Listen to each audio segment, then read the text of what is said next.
السلام علیکم، میں ہردا فاطمہ، این سے ناول کی وائس آرٹسٹ۔ مزید مزے مزے کی ناولز کے لیے این سے ناول کی آفیشیل ویب سائٹ پر جائیں، لنک آپ کو ڈسکرپشن میں مل جائے گا۔ انتر حیات ازکلم صدیقی۔ ایشیائی لکڑی کی میز کے پیچھے بیٹھی حیات فائلیں پلٹتے پلٹتے سر اٹھائی۔ سامنے بیٹھی لڑکی کے چہرے پر معصومیت بھی تھی اور بے چینی بھی۔ حیات نے سامنے بیٹھی لڑکی سے کہا، اچھا بتاؤ، یہ نوکری تمہیں کیوں چاہیے؟ سوال عام تھا مگر جواب غیر معمولی حد تک سچا نکل آیا، پیسوں کے لیے۔ عیشا کا جواب اس کے ہونٹوں سے بے ساختہ پھسل کر آیا تھا۔ حیات نے اس سے غور سے دیکھا، پھر دھیمی آواز میں بولی، اور کوالیفیکیشن؟ اصل میں ابھی انٹرن ہوں، پڑھائی چل رہی ہے، یونی کے تیسرے سال میں ہوں۔ اچھا، تو کمپیوٹر سائنس پڑھ رہی ہو؟ حیات کے لہجے میں رسمی پن کے ساتھ تھوڑی سی دلچسپی بھی شامل ہوئی۔ جی، عیشا کا جواب ہمیشہ کی طرح مختصر تھا۔ حیات نے اس کے بالوں پر ایک نگاہ ڈالی۔ یہ تم نے اتنے بال سجا کر کیوں آئی ہو؟ میک اپ تو کیا بھی نہیں۔ عیشا لمحے بھر کو چونکی، پھر نظریں جھکاتے ہوئے بولی، بس مجھے اچھا لگتا ہے اپنے بال سنوارنا، اسی لیے۔ اچھا، خود بناتی ہو بال؟ حیات کی آواز میں حیرت سے زیادہ تجسس تھا۔ عیشا نے ہلکا سا سر ہلایا، جی۔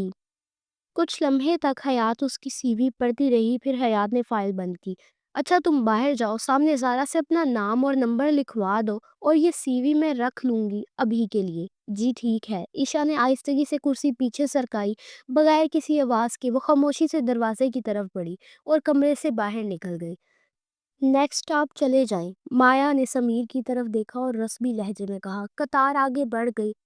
ہال میں بیٹھے لوگوں کی خفیف سرگوشیاں پھر سے ہوا میں گھل گئی۔ عیشا کاؤنٹر کے پاس آئی اور زارا سے کہا، سنیں؟ زارا نے چونک کر چہرہ اٹھایا، یس۔ اندر میم نے کہا ہے کہ اپنا نام اور نمبر لکھوا کر جاؤں، عیشا نے دھیرے سے بتایا۔ زارا نے فوراً کہا، اچھا، مطلب تم پسند آ گئی؟ مطلب؟ زارا نے مسکرا کر سر ہلایا، کچھ نہیں، چھوڑو، نمبر لکھوا دو۔ فارم پر اپنا نام اور نمبر لکھوانے کے بعد عیشا آہستہ سے باہر نکلی۔ دوپہر کی دھوپ اب نرم پڑ چکی تھی۔ اس نے بیگ سے موبائل نکالا اور کیب بک کروانے کے لیے اسکرین پر انگلی پھیری۔ ٹیکسٹوں کی لسٹ اسکرین پر جھلملانے لگی۔ اسی لمحے پاس کھڑی ایک گاڑی کا شیشہ آہستہ آہستہ نیچے سرکنے لگا، بے حد ہموار۔ پھر ایک گہری خاموش سی نظر یکایک اس پر ٹھہری۔ وہ نظر چند سیکنڈ اسی پر مرکوز رہی، پھر اچانک شیشہ دوبارہ اوپر چڑھنے لگا اور گاڑی نے اپنا رخ موڑ لیا۔ حیات نے فائل بند کر کے سامنے بیٹھے سمیر کی طرف دیکھا، اور بتاؤ؟ سمیر نے بے چینی سے کرسی کی پشت سیدھی کی۔ اور کیا بتاؤں میم، سب کچھ تو بتا دیا، باقی آپ سی وی میں دیکھ لیجئے، اگر ٹھیک لگے تو ٹھیک، نہ لگے تو نہ دیجئے نوکری۔ حیات نے بھویں چڑھائی، کیوں، تمہیں یہاں نوکری نہیں چاہیے؟ سمیر نے ہلکی تھکی ہوئی سی مسکراہٹ ہونٹوں پر لائی، ایسا نہیں ہے میم، چاہتا ہوں کہ یہاں لگ جائے، لیکن قسمت ہے، کون لڑ سکتا ہے؟ کرنا تو بزنس چاہتا تھا، بس حالات اور پیسوں نے جکڑ لیا، اس لیے جاب کر رہا ہوں۔ اچھا اچھا بھائی، تم تو رونا ہی شروع ہو گئے۔ حیات نے ہاتھ اٹھا کر بات روکی۔ سمیر نے بے ساختہ سانس چھوڑا، کیا کروں میم، عادت سے مجبور ہوں، بس دل کی بات نکل جاتی ہے۔ حیات نے فائل دوبارہ کھولی، ٹھیک ہے، ٹھیک، جا کر اپنا نام اور فون نمبر لکھوا دو کاؤنٹر پر۔ جی بہتر، یہ کہتے ہوئے سمیر اٹھا اور آہستہ قدموں سے باہر چلا گیا۔ دروازہ بند ہوا تو حیات نے پیشانی مسلی، پتہ نہیں کب ختم ہوں گے یہ لوگ۔ اس کے لہجے میں تھکن بھی تھی اور بیزاری بھی، جیسے ایک ہی دن میں کئی زندگیوں کا وزن سن لیا ہو۔ 2 گھنٹے بعد آخر کار انٹرویو کا سلسلہ ختم ہوا۔ حیات کی سانس جیسے واقعی بھاری ہو گئی تھی، شاید آج اس نے معمول سے زیادہ کام کر لیا تھا۔ فائلیں سمیٹنے کے بعد وہ سیدھی امن کے کیبن میں داخل ہوئی۔ حیات نے ہلکے غصے سے کہا، آئندہ یہ سارے کام مجھے دینے کی ضرورت نہیں ہے، حیات یہ سب نہیں کرے گی۔ امن نے کمپیوٹر اسکرین سے نظریں ہٹائیں اور بھویں اٹھائیں، تو حیات پھر کیا کرے گی، ٹائم پاس؟ ہاں تو اس میں برائی بھی کیا ہے، حیات نے کندھے اچکاتے ہوئے کہا، جیسے اس کے نزدیک یہ بالکل منطقی جواب ہو۔ امن نے سنجیدگی سے کہا، میں آپ کو تنخواہ ٹائم پاس کی دیتا ہوں؟ واٹ ایور، حیات نے آنکھیں پھیر لیں۔ امن نے مسکرا کر کہا، اچھا جاؤ، میرے لیے ایک کافی لے آؤ۔ حیات سیدھی بولی۔ حیات نہیں جا رہی، خود جائیں، اس کے لہجے میں صاف غصہ تھا۔ امن نے کرسی سے ذرا آگے آ کر پوچھا، باس میں ہوں یا تم؟ حیات نے بغیر سوچے جواب دیا، اسسٹنٹ میں ہوں یا آپ؟ امن پلکیں جھپک کر رہ گیا، یہ کیسا سوال ہے؟ ویسا ہی جیسا آپ نے کیا تھا، حیات نے بے نیازی سے کہا۔ حیات امن ابو سے گھور رہا تھا، واقعی غصے اور بے بسی کے درمیان کہیں پھنس گیا تھا۔ حیات نے ناگواری سے کہا، عجیب، گھورنے کے علاوہ بھی آپ کو کوئی کام آتا ہے؟ امن نے سنجیدگی سے جواب دیا، نہیں، پوری کمپنی تو آپ چلا رہی ہیں۔ ہاں ہاں، اچھا مذاق تھا، حیات نے کہکا لگائے بغیر کہا، مگر امن کے چہرے پر کوئی تاثر نہ آیا۔ جاؤ کافی لے کر آؤ، وہ آخر کار ایک حکم کے طور پر بولا۔ میں نہیں لا رہی، آپ خود جا کر لے آئے، حیات نے صاف انکار کرتے ہوئے ہاتھ باندھ لیے۔ امن نے لمحہ بھر اسے دیکھا، پھر اچانک کہا، ٹھیک ہے، اور وہ کرسی سے اٹھ کر دروازے کی طرف بڑھا، بغیر کچھ کہے کیبن سے باہر نکل گیا۔ حیات اس کی پشت کو جاتے ہوئے دیکھ کر حیران رہ گئی، دروازے تک آ گئی۔ سچ میں چلے گئے کیا؟ اس نے خود سے سرگوشی کی۔ ویسے اگر یہ حیات کی بات مان لے تو کیا ہی بات ہے، لیکن نہیں، ان کو تو فضول کی اوور ایکٹنگ کرنی ہوتی ہے۔ وہ بڑبڑاتی واپس آئی اور صوفے پر بیٹھ گئی۔ پورا کمرہ کچھ لمحوں کے لیے بالکل خاموش ہو گیا، بس ایک انوکھی سی مسکراہٹ تھی جو حیات کے ہونٹوں پر آنے سے انکار کر رہی تھی۔ اگلے دن امن اپنے کیبن میں بیٹھا تھا، صبح کی روشنی شیشے سے اندر آ رہی تھی اور میز پر بکھری ہوئی سی ویو پر پڑھ کر عجیب سا چمک پیدا کر رہی تھی۔ وہ ایک ایک فائل کھول کر دیکھ رہا تھا۔ امن نے سمیر کی سی وی اٹھائی، 2 لمحے اسے دیکھا، پھر آہستگی سے بولا، اس میں ایسی کیا بات ہے کہ میں اسے اپنی کمپنی میں جاب دوں؟ سی وی میں تو لکھا ہے جاب دینی ہے تو دے دے، ورنہ نہ دے، وہ امن کو دیکھتے بے نیازی سے بولی۔ امن نے اسے گھورا، کیوں، اسے جاب نہیں چاہیے؟ حیات نے شانے اچکائے، نہیں چاہتا تو وہ اور بھی بہت کچھ ہے، لیکن قسمت، اسی لیے جاب دینی ہے تو دے دے۔ امن نے پیشانی سکیڑی، تم کیا بول رہی ہو؟ تمہیں خود بھی سمجھ آ رہی ہے؟ حیات نے خشک لہجے میں کہا، یہ لڑکا یہی بول کے گیا تھا۔ عجیب، امن نے ہلکا سا سانس لیا، جیسے کوئی نیا مسئلہ سامنے آ گیا ہو۔ امن نے پھر دوسری فائل اٹھائی، اور اس لڑکی میں کیا خاص ہے؟ وہ ایک رینڈم سی وی دیکھتے ہوئے بولا۔ حیات نے سرد مہری سے کہا، کچھ بھی خاص نہیں ہے، تو پھر میں اسے کیوں رکھوں؟ امن نے خفگی سے پوچھا۔ حیات نے میز پر انگلی ٹک ٹک کرتے ہوئے کہا، آپ کو جاب دینی ہے یا شادی کرنی ہے؟ عجیب باتیں کرتے ہیں آپ بھی۔ امن نے پلکیں جھپکی، کر لوں؟ حیات فوراً چونکی، کیا، شادی؟ امن نے پوری سنجیدگی سے کہا۔ حیات نے ناک سکیڑی، منہ اٹھاتے ہوئے بولی، ہاں تو کرے، حیات نے کون سا روک رکھا ہے آپ کو؟ امن نے بے ساختہ گھور کر کہا، تم منہ سیدھا رکھ کر بات نہیں کر سکتی؟ نہیں، حیات نے فوراً جواب دیا۔ امن نے گہری سانس لی، دیکھنا پھر تمہارا منہ مستقل ایسا ہی ہو جائے گا۔ آپ بددعا دے رہے ہیں حیات کو، وہ مصنوعی صدمے سے بولی۔ امن فوراً نرم پڑ گیا، نہیں، تمہیں کیسے بددعا دے سکتا ہوں؟ حیات رکی، کیا؟ کچھ نہیں، امن نے جلدی سے فائلیں سیدھی کی، ان سب کو کال کر کے کہہ دو کہ 1 تاریخ سے جوائننگ دے دے۔ وہ چند سی وی اس کی طرف بڑھایا۔ حیات فائلیں پکڑتے ہوئے طنزیہ لہجے میں بولی، اور کچھ جہاں پناہ؟ ہاں، آتے ہوئے کافی بھی لاتی جانا۔ حیات نے منہ بنایا، بس فری ہو گئے؟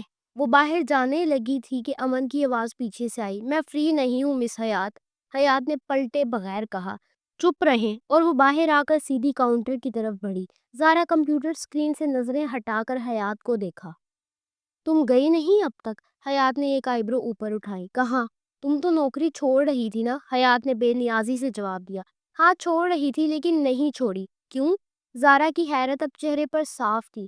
میری مرضی، حیات نے 2 لفظوں میں پوری دنیا سمیٹ دی۔ زارا فوراً نرم پڑ گئی، اچھا اچھا، غصہ کیوں کر رہی ہو؟ حیات نے 4 سی وی اس کے سامنے رکھ دی، ان سب کو کال کر کے کہو کہ 1 تاریخ سے جوائننگ دے دے۔ ٹھیک ہے، زارا نے گردن ہلائی، یہ کہہ کر حیات پلٹی اور کینٹین سے کافی اٹھا کر امن کے کیبن کی طرف چل دی۔ کیبن کا دروازہ دھکیل کر اندر آئی، لیجیے۔ امن نے فائلوں سے نظریں ہٹا کر کافی لی، تھینک یو۔ حیات بازو باندھ کر کھڑی ہو گئی، ویسے حیات ایک بات سوچ رہی تھی، امن نے ہلکی مسکراہٹ کے ساتھ کہا، تو سوچو، میں نے روکا ہے تمہیں؟ حیات نے ناک سکیڑی، عجیب۔ امن نے فوراً بات پکڑی، تم نا؟ حیات جلدی سے بولی، نہیں آپ۔ امن نے سنجیدگی سے کہا، تھینک یو۔ حیات نے سر ہلایا، اگلے دن 11 بج کر کچھ منٹ اوپر ہو چکے تھے، مگر آفس میں اب تک حیات کا نام و نشان تک نہ تھا۔ یہ خاموشی عجیب تھی اور شہر کی سرد صبح میں بے جا محسوس ہوتی تھی۔ 11 بج کر ٹھیک 15 منٹ پر کانچ کے دروازے نے سرسراہٹ کی آواز کے ساتھ کروٹ لی اور حیات اندر داخل ہوئی۔ وہ سیدھی بغیر رکے، بنا کسی سلام کے امن کے کیبن کا دروازہ کھول کر اندر آ گئی۔ اس کے قدموں میں ایک عجیب سا بے صبری کا دکھ تھا۔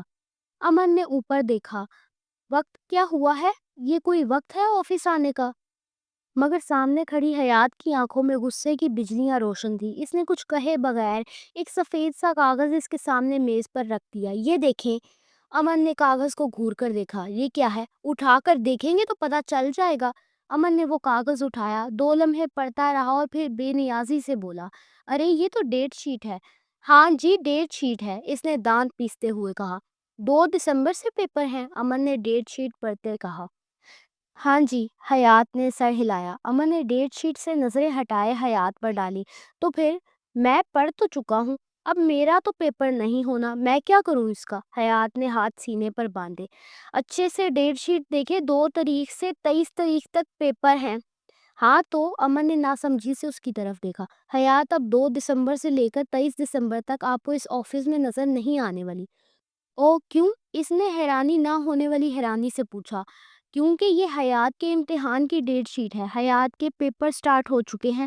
امن کے چہرے پر پہلی بار واقعی احساس جاگا۔ اچھا اچھا ٹھیک ہے، تو پھر ایسا کرنا، کتابیں لے آنا آفس میں، تمہاری تیاری کرا دوں گا پیپر کی۔ حیات چونکی جیسے اس کی بات کی توقع نہ ہو۔ آپ حیات کو پڑھا لیں گے؟ امن نے مسکرا کر کہا۔ ہاں بالکل پڑھا لوں گا۔ اچھا تو پھر بتائیں DR کا مطلب کیا ہوتا ہے؟ اس کی آنکھوں میں شرارت کا سایہ آ گیا۔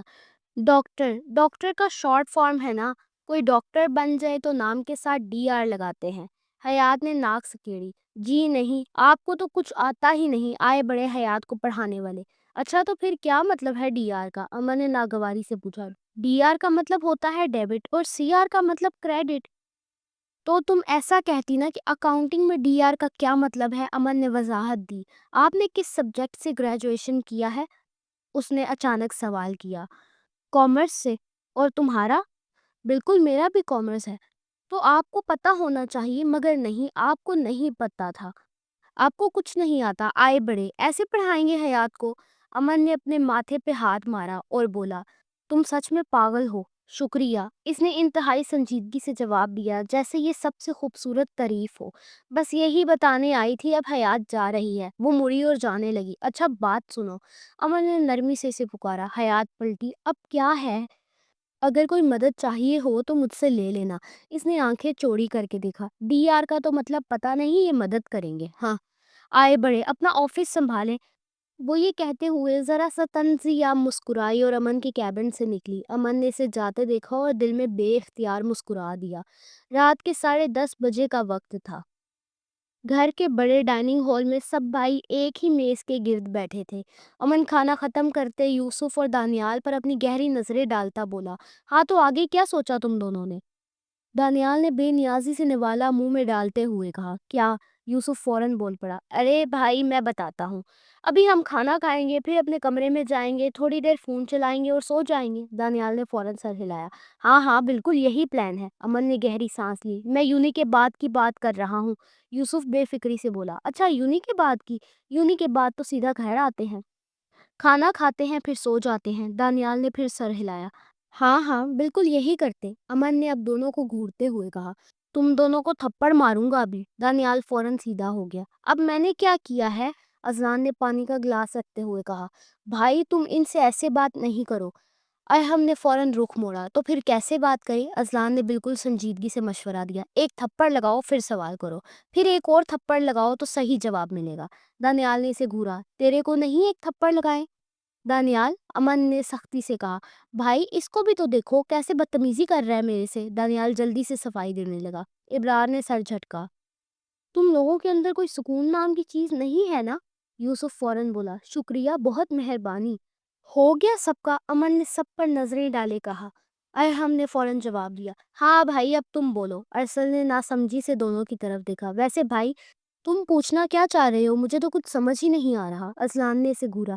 کیونکہ تیرے پاس دماغ کی کمی ہے، ارسل نے فوراً جواب دیا، اور تیرے پاس بہت ہے نا جیسے۔ الحمدللہ اس گھر میں سب سے زیادہ عقل مند انسان میں ہی ہوں۔ اذلان نے فخر سے سینہ پھیلایا۔ دانیال نے فوراً طنزیہ بولا، عقل مند انسان کے نام پر کلنک ہے تو۔ چپ ہو جاؤ تم لوگ، امن نے تھوڑے غصے سے کہا۔ ارسل پھر سیدھے انداز میں بولا، اچھا بھائی تم کیا بات کر رہے تھے، بولو۔ ہاں بولو بولو۔ دانیال بھی فوراً اس کے ساتھ بولا۔ امن نے سنجیدگی سے کہنے شروع کیا، میں یہ کہہ رہا ہوں کہ ابھی تم لوگوں کے امتحان شروع ہوئے ہیں نا؟ دانیال کی آنکھیں بڑی ہو گئی۔ ہے بھائی، تم کو کیسے پتا چلا؟ ہم نے تو ابھی تک تمہیں بتایا بھی نہیں۔ یوسف نے شکوہ بھری نظروں سے اسے دیکھا۔ ہاں بھائی، ہم پہ کوئی نظر رکھی ہوئی ہے کیا؟ سٹاکر تو نہیں کرتے تم ہمیں؟ دانیال فوراً بولا۔ ہاں دیکھو بھائی، یہ بہت غلط بات ہے۔ امن نے شانے اچکائے۔ دونوں پاگل، مجھے حیات سے پتا چلا اس کا پیپر شروع ہو گیا ہے نا، تو یقیناً تم دونوں کا بھی ہوا ہوگا۔ دانیال نے گردن کھجائی۔ او ہاں ہاں بھائی، صحیح کہہ رہے ہو۔ تو امن نے ان دونوں کو غور سے دیکھا۔ اب سوچا کیا ہے؟ یونی کے بعد کیا کرنے کا ارادہ ہے؟ یوسف نے مسکین سی شکل بنا کر کہا۔ بھائی آپ کے آفس آ جائیں گے۔ امن نے فوراً اسے روکا۔ میرے آفس کا نام بھی مت لینا، تھپڑ لگاؤں گا دونوں کو۔ اپنا کچھ خود کرو، کچھ بھی کرو، کہیں اور جاؤ، کسی اور جگہ جاب کرو، جو کرنا ہے کرو، لیکن میرے آفس نہیں۔ دانیال نے دھیرے سے کہا۔ لیکن بھائی، امن نے ہاتھ اٹھا کر اسے روکا، تم دونوں کو پہلے سے سوچ کر رکھنا چاہیے تھا۔ ارسل بھی بیچ میں فوراً بول پڑا۔ بالکل ٹھیک کہہ رہے ہیں بھائی، بھائی نے ہماری کب مدد کی ہے اس معاملے میں جو اب تم دونوں کی کریں گے؟ دانیال نے فوراً لاپرواہی سے کہا۔ پھر چھوڑ دو، میں تو تمہارے پیسوں پر ہی عیش کروں گا۔ امن نے اسے گھورا۔ لگا دوں ابھی ایک؟ دانیال فوراً سیدھا ہو گیا۔ یوسف نے بیچ میں آ کر بولا۔ بھائی سوچ لیں گے، کچھ نہ کچھ تو کر ہی لیں گے، پہلے ہمارے پیپر تو دینے دے سکون سے۔ ویسے ہی پیپر کی اتنی ٹینشن ہے۔ اذلان نے اسے فوراً ٹوکا۔ ذرا دیکھو تو بول کون رہا ہے؟ کیا یوسف نے خفگی سے پوچھا۔ اذلان نے بے رحمی سے تیر چلایا۔ تجھے اپنی گرل فرینڈ کے علاوہ کسی چیز کی ٹینشن ہوتی ہے؟ بھائی دیکھو اس کو، یوسف نے فوراً شکایت لگائی۔ امن نے سخت لہجے میں کہا۔ اذلان منہ بند رکھ کے یہاں بیٹھو، ورنہ اٹھ کے چلے جاؤ۔ اچھا بھائی۔ اذلان فوراً سیدھا ہو گیا۔ جاری ہے۔ اینسے ناول کو سبسکرائب کرنا نہیں بھولیے گا۔ میں آپ سے ملتی ہوں اگلی قسط میں، تب تک کے لیے اللہ حافظ۔